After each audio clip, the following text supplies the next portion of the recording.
പുളിശ്ശേരികളിൽ ഏറ്റവും സ്വാദുള്ള പുളിശ്ശേരിയാണ് മാമ്പഴ പുളിശ്ശേരി. എരിവും പുളിയും മധുരവും എല്ലാം കൂടെ കലർന്നൊരു സ്വാദാണ് ഇതിന് അല്ലേ. മാമ്പഴ പുളിശ്ശേരിക്ക് പ്രധാനമായിട്ട് വേണ്ടത് നാട്ടുമാങ്ങയാണ്. അപ്പോൾ ഞാൻ ഇന്ന് എടുത്തിരിക്കുന്നത് മൂവാണ്ടനാണ്. മധുരവും അതേസമയം പുളിയും വേണം മാങ്ങയ്ക്ക്, എന്നാലാണ് ഇതിൻ്റെ യഥാർത്ഥ സ്വാദ് കിട്ടുള്ളൂ.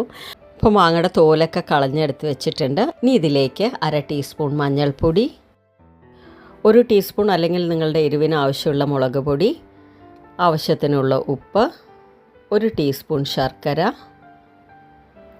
ആവശ്യത്തിനുള്ള വെള്ളവും കൂടെ ഒഴിച്ചിട്ട് നന്നായിട്ട് വേവിച്ചെടുക്കാം. മാങ്ങ വെന്ത് വരുന്ന സമയം കൊണ്ട് നമുക്കൊരു അരപ്പുണ്ടാക്കിയെടുക്കണം. അതിനായിട്ട് ഒരു ചെറിയ തേങ്ങയുടെ 1/2 മുറി തേങ്ങ എടുത്തിട്ടുണ്ട്. പിന്നെ 1/4 ടീസ്പൂൺ ജീരകം ഇട്ടിട്ട് ആദ്യം നന്നായിട്ടൊന്ന് അരച്ചെടുത്തിട്ട് വരാം.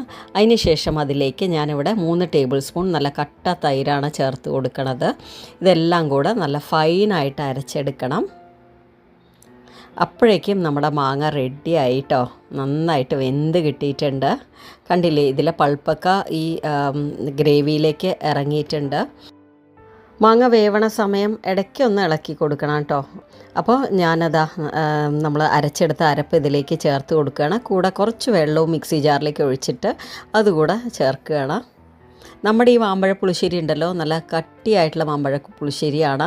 ഗ്രേവി ഉണ്ടോ ചോദിച്ചാൽ ഉണ്ട്, ഇല്ല ചോദിച്ചാൽ ഇല്ല. ആ ഒരു രീതിക്കുള്ള ഒരു മാമ്പഴ പുളിശ്ശേരിയാണ് എനിക്കിഷ്ടം കേട്ടോ. ഉപ്പ് നോക്കിയ സമയത്ത് പോരാത്തത് കൊണ്ട് വീണ്ടും ഇട്ട് കൊടുക്കുകയാണ്. അതിന് ശേഷം എല്ലാം കൂടെ ഒന്ന് നന്നായിട്ട് യോജിപ്പിച്ചെടുക്കണം. ചെറുതായിട്ട് തിള വരണ സമയത്ത് മാറ്റി വയ്ക്കണം. ഇനി നമുക്ക് താളിച്ചിടണം. അതിനായിട്ട് ഞാനിവിടെ ചെറിയ ചീഞ്ചട്ടിയിലേക്ക് 2 ടീസ്പൂൺ നെയ്യാണ് ചേർക്കണേ. നെയ്യ് തന്നെ ഇടണം കേട്ടോ. പിന്നെ അതിലേക്ക് 1 ടീസ്പൂൺ കടുക് ഇട്ട് കൊടുക്കാം. ശേഷം കുറച്ച് ഉലുവ, 1/4 ടീസ്പൂണിന് താഴെയായിട്ട് ഉലുവ ചേർത്ത് കൊടുക്കാം. 2-3 കപ്പലമുളക് പൊട്ടിച്ചിടാം. പിന്നെ കുറച്ച് കറിവേപ്പില. ഇതെല്ലാം കൂടെ വഴറ്റിയിട്ട് കറിയിലേക്ക് ഇട്ട് കൊടുക്കാം. അപ്പോൾ ഇത്രയേ ഉള്ളൂ. എത്ര സിമ്പിളാണ് അത് ഉണ്ടാക്കിയെടുക്കാൻ.